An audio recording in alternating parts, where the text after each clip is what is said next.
다즐리언 차를 말하다 10번째 시간입니다. 오늘은 차의 카페인 결정 요소에 대해서 알아보도록 하겠습니다.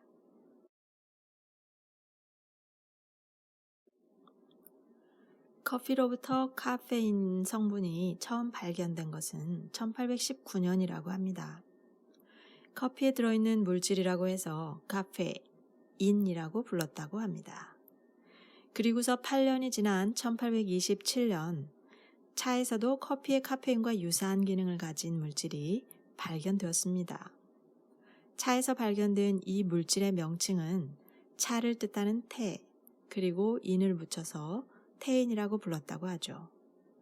그런데 나중에 이 두 물질의 화학식을 밝히고 보니 완전히 동일한 화학식을 가진 같은 물질임이 드러났던 것입니다. 그 이후로는 테인이라는 용어를 더 이상 따로 사용하지 않고 두 물질 모두 카페인이란 용어로 통일하여 부르게 되었다고 합니다. 가끔 어떤 차 제품의 상품 라벨에 테인 프리라고 하는 용어가 표시된 것들도 만나게 되는데요. 도대체 테인이 뭐길래 테인 프리라는 건가? 이제는 고민하지 마시기 바랍니다. 카페인을 제거한 차로 이해하시면 되겠습니다. 엄밀히 말하자면 카페인 프리라기보다는 디카페인이라는 용어가 더 합당하긴 하지만 어쨌거나 처음부터 카페인 프리라고 했다면 그나마 이해가 더 쉬웠겠죠.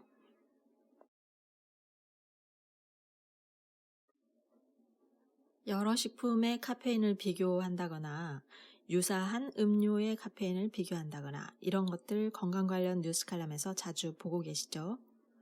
그리고 차에 대한 카페인 함량 비교일 경우에 대다수의 결론은 홍차의 카페인이 많고 상대적으로 녹차와 백차는 카페인이 적다는 의견이 많습니다. 여러분은 이 의견에 동의하시나요? 아마도 그러실 것 같습니다. 이것을 조금만 더 분석적으로 접근해 보기 위해서 차의 카페인 함량을 조사했던 보고서 2개를 소개해 보도록 하겠습니다.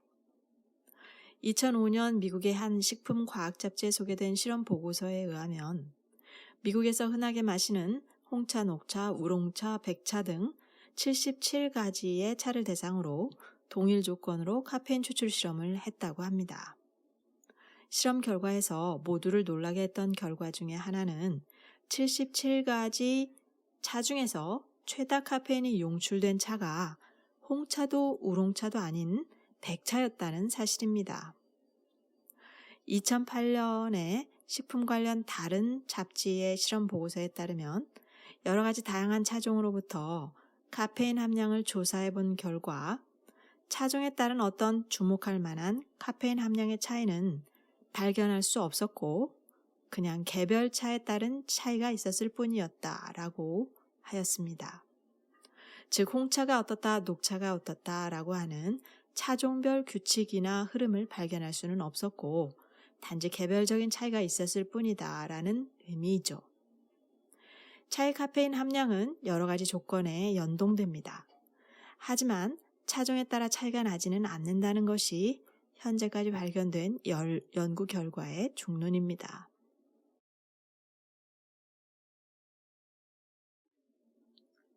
차의 카페인이든 커피의 카페인이든 동일 물질이기 때문에 카페인만의 공통된 특성이란 게 있습니다. 카페인은 수용성이고 물속에 오래 둘수록 더 많은 양의 카페인이 용출된다는 것입니다. 즉 차우리는 시간이 길어질수록 카페인 함량이 높은 차를 마시게 되는 것입니다.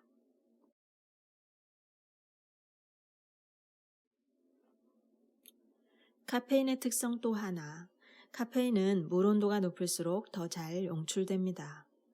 홍차를 아주 뜨거운 물에 우리곤 하죠. 그리고 녹차는 조금 식은 물에 우려 마시는 편입니다.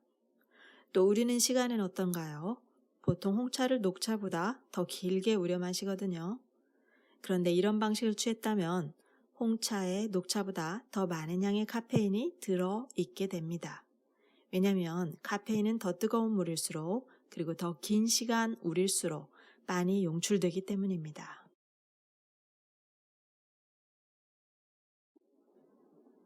이번 내용은 카페인의 일반적인 특성은 아니고요. 차의 카페인만의 고유 특성 부분입니다. 여러분 고급차일수록 차나무의 어린 잎 부분만 채취하는 경향이 있다는 거 아십니까? 채 열리지 않은 어린 새순과 바로 그 아래 위치한 어리고 작은 잎 2개. 고급차의 정석처럼 여겨지는 이 부분은 한 그루 차나무에서 가장 카페인 함량이 높은 잎의 위치입니다. 많이 자라서 크고 두툼해진 나무 아래쪽 잎에는 위쪽의 어린 잎에 비하면 카페인이 적습니다. 그 이유는 차나무가 생장할 때 주어진 환경으로부터 살아남기 위한 방어기작 중에 하나입니다. 막 싹을 내어 올라온 어린 차잎은 곤충이 쉽게 공격해올 수가 있는데 씁쓸한 맛의 카페인을 집중적으로 생산해서 차잎을 코팅해 줌으로써 아직 어린 상태의 잎이 곤충의 공격 대상이 되는 것을 막아보겠다고 하는 식물의 의지인 것입니다. 이러한 내용 역시 2003년 차의 카페인에 대한 연구 결과로 보고된 바 있습니다.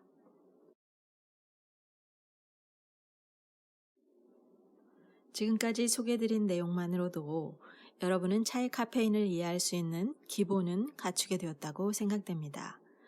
녹차를 홍차처럼 뜨겁고 길게 우린다면 그 녹차잔에는 여느 홍차만큼 카페인이 용출되어졌다고 보시면 되겠습니다. 또 우리가 비싼 가격을 지불하고 구입하는 고급차는 아마도 저가의 차보다 더 많은 카페인이 용출될 가능성이 높습니다. 카페인은 어쨌거나 차를 차답게 하는 중요한 특징 중에 하나입니다. 식약처가 정한 1일 카페인 섭취 권장량은 400mg입니다. 차를 마시는 여러분이라면 너무 과하지 않게 카페인도 잘 즐길 수 있을 거라 생각해 봅니다. 차의 카페인에 관한 더 많은 내용은 다음 기회에 다뤄보도록 하겠습니다. 다지려는 차를 마시는 여러분을 응원합니다. 다음 시간까지 즐거운 티타임 되세요.